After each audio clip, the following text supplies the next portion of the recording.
Assalamu alaikum wa rahmatullahi wa barakatuh. Hurmatlı mekendeshler, Kırgızstandыкlar. Keçeki muftiyаттын тегереттесинде болгон окуялар боюнча кичине кыргыз элине комментарий берип кетели. Эмнеге андай болуп кетти? Эмне иш болду? Бул ушу муфтияттын тегереттесиндеги ызычуу боюнча биз башында эле көз салып келатканбыз. Анан баягы жалгыз адам жетишпейт экен да. Тиякта прокуратура, сот, тияк бияк менен андан кийин айыл чарба ушул иштери болуп биз көп мындай көңүл бура албай калдык да, чынында моюн калыш керек. Бирок жүрөгүмдүн бурчунда бар эле. Бул муфтиятта жашыруун эмес, элдин баары билет, биякта чоң акча айланат. Чоң күчтөр бар биякта. Биздин силовой структуралар бияктагы эмелердин баарын курчокко илип алган. Муфтиятта иштеген сотрудниктердин баарын силовой структуранын ГКМБ бүт баарын курчокко илип алган. Булар деген бүт курчокто. Биякты деген ГКМБ крышавайт этет. Булар ГКМБ менен иштешет. Ошол муфтияттын ичинде, достор, биз оорун жашырсак өлүм ашкере кылат дейт. Эси тегеректе бузуку кылып атканын тыйбасак, булар кете берет. Адаш. Мусулманчылыкта, фарста сен бузукулукту көрүп атсаң, туура эмес ишти көрүп атсаң, күнөө кылып аткан ишти көрүп атсаң, тыйбасаң, анда сен күнөөкөрсүң.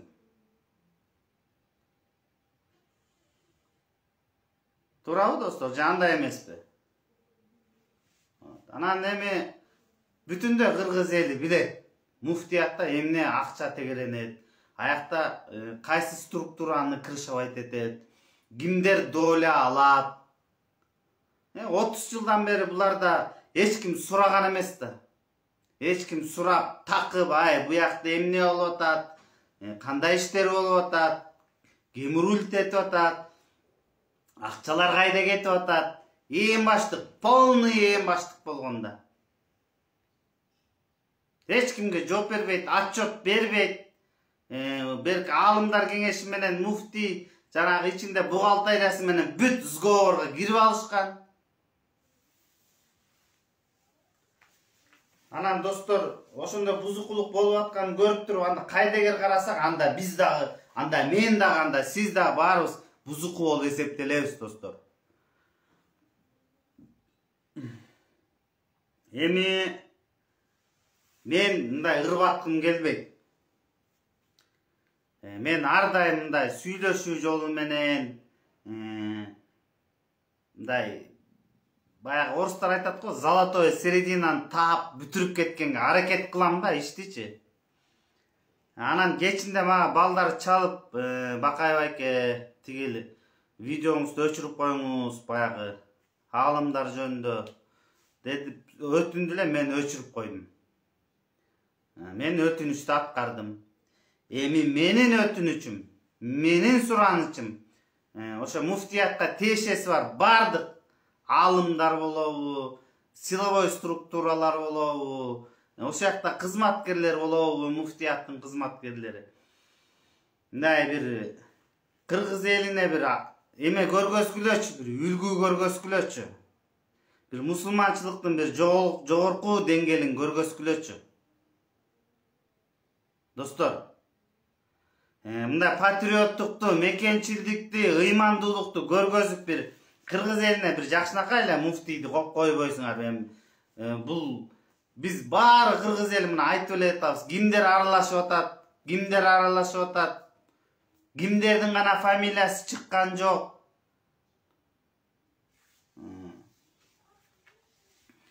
Ана мындай да, достор, мен ушул Ömür boyu эле ушу Кыргызстанда жашап келатам. Мен бир да күн, бир жума, бир саатка да сыртка чыккан эмесмин. Бүт Кыргызстандын ичинде ким, кайсы аалым эмне кылып жүрөт, эмне бизнеси бар, кайсы структура кандай иштеген, эмне кылган баарын билебиз да. Туурабы? Баарын билебиз. Анан мен эми мындай бирөө менен эрегишип, мындай бет тытышып, анан бет тырмашкым келбейт. Урматтуу кече мен Facebook'tan талаган Кыргызстандын жарандары. Келиңиздер мындай баарыбыз бир тарапты карайлы, мондай бир тарапты карайлы, бир максатты көздөйлү. Баарыбыз намаз окуганда кыбланы карап алып окуйбуз да, туурабы? Бизде бул дин саясатын бир тартипке алып келиш керек, достор. Ар кандай течениялар толуп алган. Ар кандай течениялар көбөйүп кеткен. То есть мамлекет коррупциянын айынан, кайдыгерликтин айынан контролду жоготкон бияктан. Полностью жоготкон.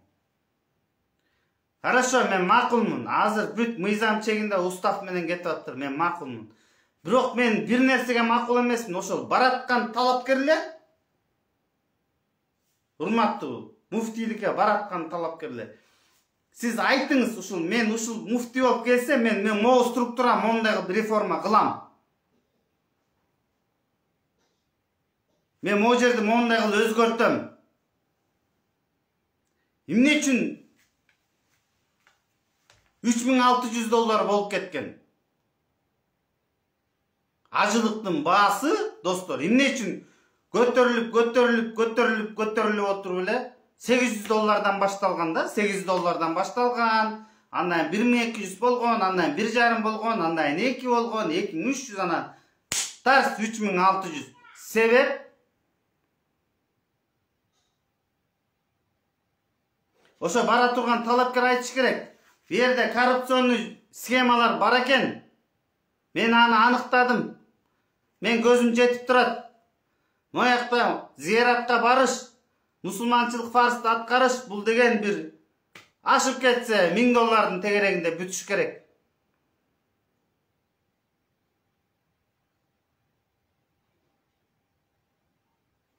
Ошондой программасы барбы, айтпайсызбы? Урматтуу талапкерлер, макул эми, силер баары мыйзам чегинде кылып атыптырсыңар. Аякта аалымдарга, тигилерге, буларга караша мен асылбай эле коем, макул эми. Могу бараткан талапкерлер мындай элдин астына чыгып, биз мондай кылабыз, мондай өзгөртөбүз, мондай жаңылатабыз, мондай реформаларды кылабыз. Эмне үчүн айтпайсыңар? Ал жашыруумбу? Значит, жашырганыңарда бир эме бар да, бир себеп бар да, муну жашырып кылтыйып унчукпай атканыңарда, мындай кылган 200-дүлүңөрдүн артында бир себеп бар да, достор.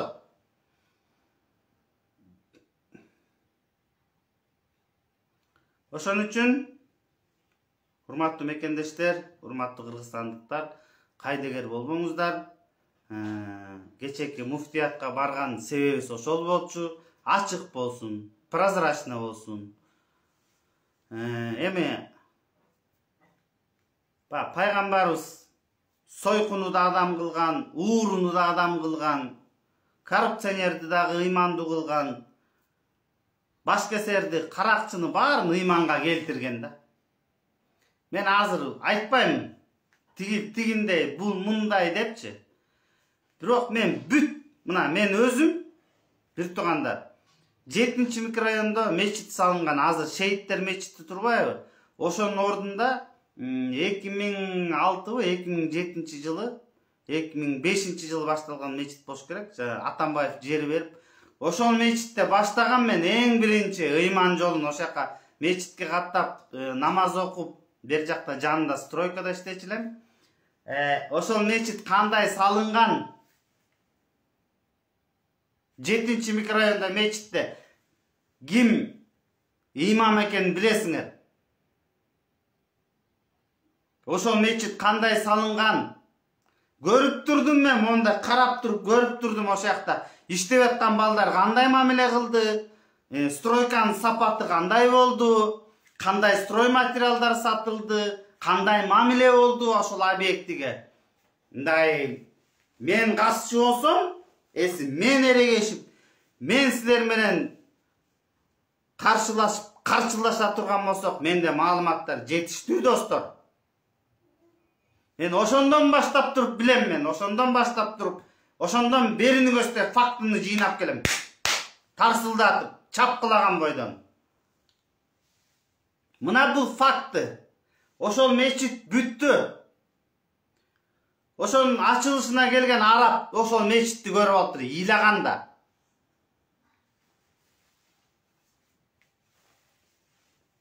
Эмнеге ыйлап атты мен түшүнгөн жокмун. Мечиттин ачылганына сүйүнүп ыйлап аттыбы, же чала бүтүп калганына, материалдар, акчалар жерип кеткенине ыйлап аттыбы, мен конечно түшүнгөн жокмун. Бирок ошо мечиттин ачылышында отурдум да, артта отурсам байкуш араб сүйлөп атат, тиякта которуп атат.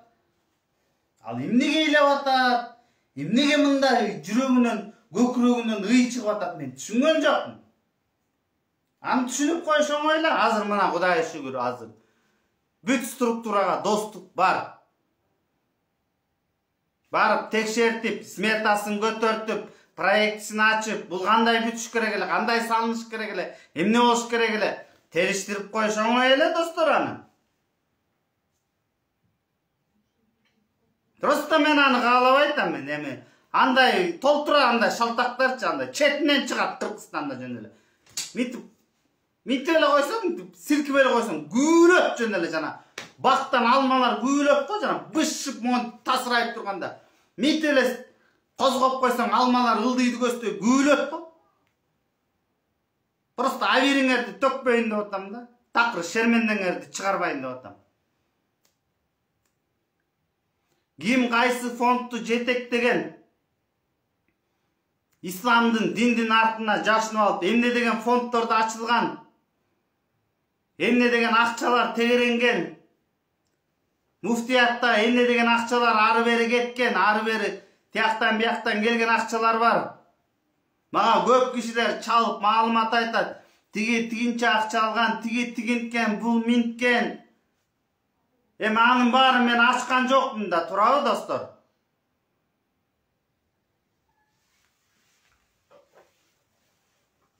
Аякта деген эмне деген кишилердин аттары жүрөт. Алар жума баянга чыгып алып элдин баарын тытып атат. Кантип ыймандуу болуш керек, кандай жүрүш керек, кандай сүйлөш керек, кандай басыш керек, туалетке кандай кириш керек, кандай чыгыш керек, аялга, балага кандай мамиле кылыш керек, тигинтиш керек, мамлекетке кандай сүйүш керек деп жума намаздан уруп атышат, сөздү айтып атышат. Бирок артына фондду ачып алып туруп, ар кандай диний фонддорду ачып алып туруп, акчанын баарын талкалап атышат. Муфтиятта бузукулукту көрүп турушат. Алымдар муфтиятта акча урдалып атат. Акчаны алып туруп банкка, кредитке тыгып атат. Ошону көрүп туруп булар жок, токтоткон жок.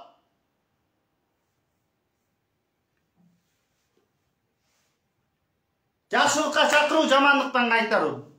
Бул эмеспи достор милдет? Бизде бүт ушундай болуп калган. Муфтиятта да ошондой, прокуратурада да ошондой, сотко барсаң да ошондой. Токтотпойт, бири-бирин кайра күүлөп турат, кол чап. Ай, до конца чап, вообще тамыры менен жулуп ал деп айтат аякка барсам. Ошондон өнүкпөй атпайбызбы, урматтуу мекендештер? Урматтуу кыргызстандыктар, ошондон өнүкпөй атпайбыз. Биз бузукулук, уурулук кылып атат, коррупция кылып атат, алдап атат. Ошону бары айтпай атабыз да, ай, сен эмне бузукулунап атасың? Сен эмне алдап атасың? Сен эмне калпты сүйлөп атасың? Сен эмне жалган жала жаап атасың? Сен эмне жалган убада берип атасың деп айтпай аткан мен күнөөкөрмүн го дейм достор.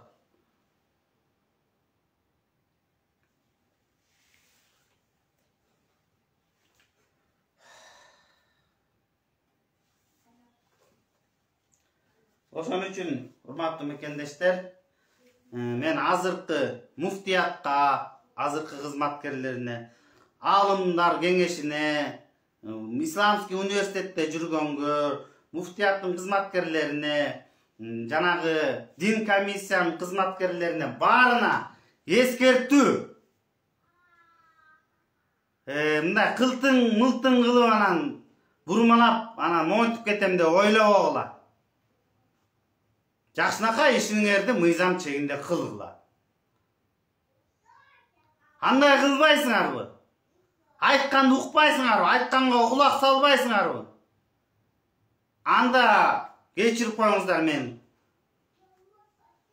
Жанагы бүт эменин баарын ачыктаганга туура келип калат да. Мен просто хадис бар. Ким дейт бирөөнүн күнөөсүн жашырса, айтпаса, мындай ошону мындай бүтүрүп кетсе деген сөз да, баягы жакшылыкка чакырып тиги экинчи кайталанбасын, тигиндей мындай кылбасын деген мааниде болуш керек. Ошентсе Кудай Таалам аны тиги кыяматта барбыз да күнөөлөрүбүз толтурат, ошонун анча-мынча күнөөлөрү жаап жашырып коет деген хадис бар.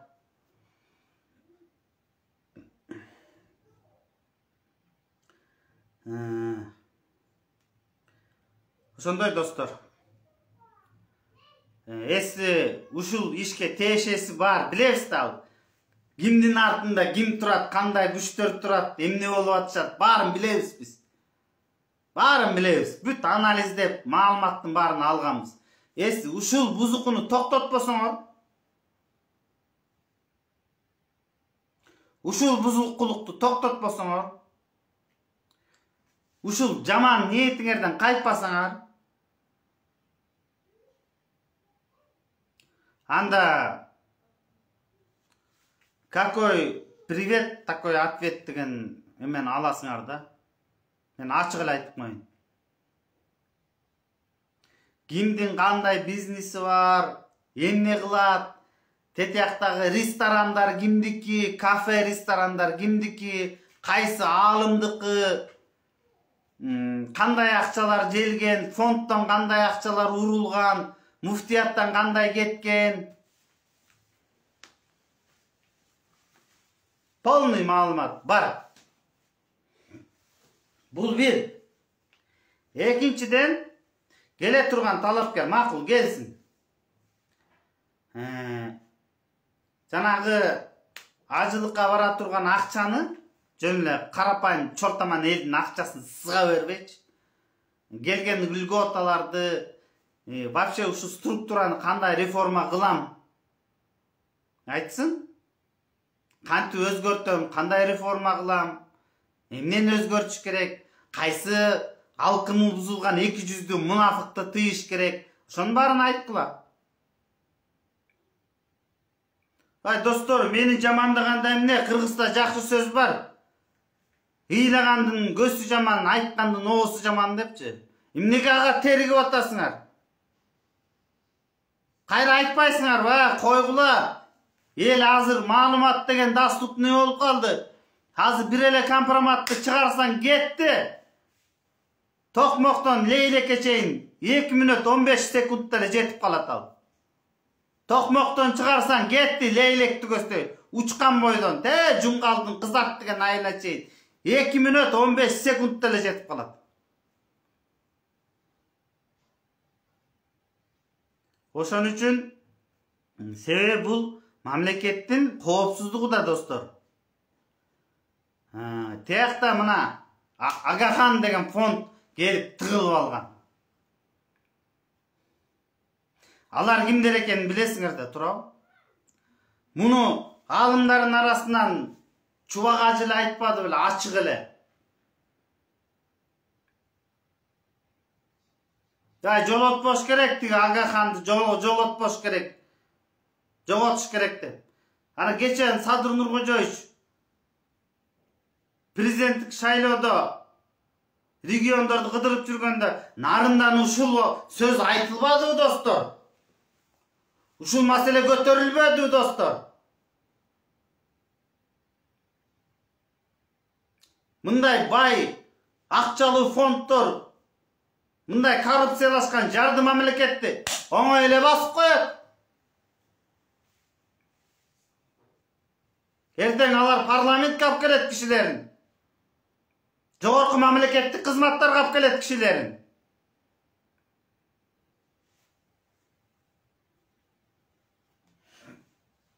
Урматтуу Садыр Нуркожоевич, бу жерде Gülençiler деген buzuklar çıkıptır hem. Gülençiler. Bari бүтüp hem Gülençi деген bir paroda çıkıptır. Akçalуу eken alar ayabay. Alar sırrın agentler desem de жаңылбайм.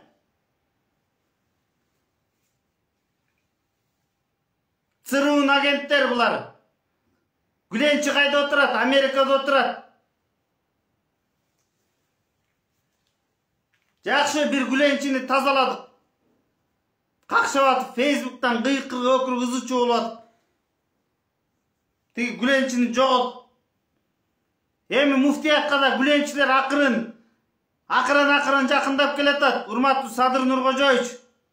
Bizdi saktap kalın ушундай buzuklardan, ушундай эки жүздүүлөрдөн, ушундай munafıklardan, ушундай чыккынчылардан.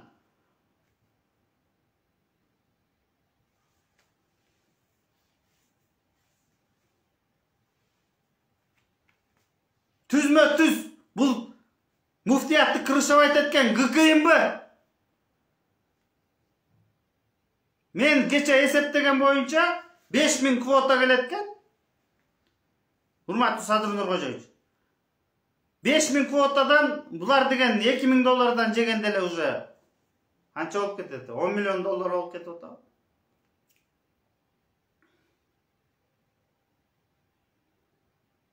10 milyon dollar болуп кетип атат. 10 milyon dollarды тигилер уккандан кийин түн уйкусу бузулат да. Кокпой, тиякты тиштеш керек, тиякты басыш керек, тиякты кармаш керек. Кантип тынч жатат ал. Эмне деген күч аракеттерди салат. Кызыгат ал, кызыгат. Жанагы шакалдар мондай жыт алат го алыстан, тиякта бир буйвол жыгылып калса, ошонун жытын алат го алыстан шакалдар стаясы менен. Жүгүрүп атпай муфтиятты көздөй.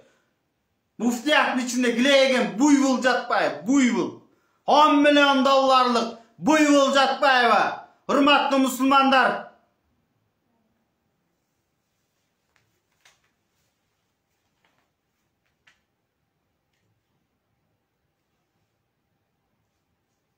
Ağa kim kızıkpay? Bari kızıkat daga. Din komissiyası da kızıkat. ГКМБ da kızıkat. Prokuratura da kızıkat. Finpol hem. Hatta bir jemkordan kurtulduk. Al da kızıkıp жүрse керек. Bari bilet dayakta $10 milyon bir, zeketin akçası 2, jardam 3.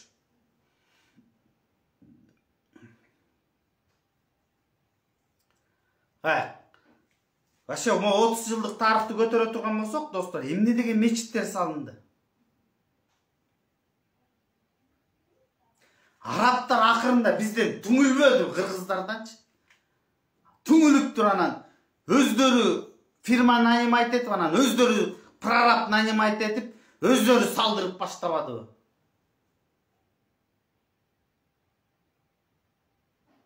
Dattava bizdin korrupsionerler, bizdin jana jemkorluk. Dattava konченный nemelerde bularçı. Aylası ketken anan özdörü firma nayimayt etip, рабочийлерди нанимайт etip, özdörü saldırıp başladı.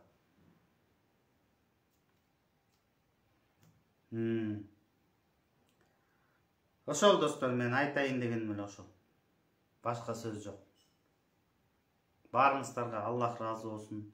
Жаман жазгандарга дагы, жакшы жазгандарга дагы. Баарыбыз мекенчил бололу. Баарыбыз патриот бололу. Кайдегери болбойлу. Такси чакырганда жорго таксисин чакыралы, достор. Сотовый операторду колдонгондо Мегакомду колдонолу. Жок дегенде ушул экөөнү кылалы. Биз күнүмдүк жашообузда колдонуп эле жүрбөйбүз буларды. Ассаламу алейкум ва рахматуллахи ва баракатух.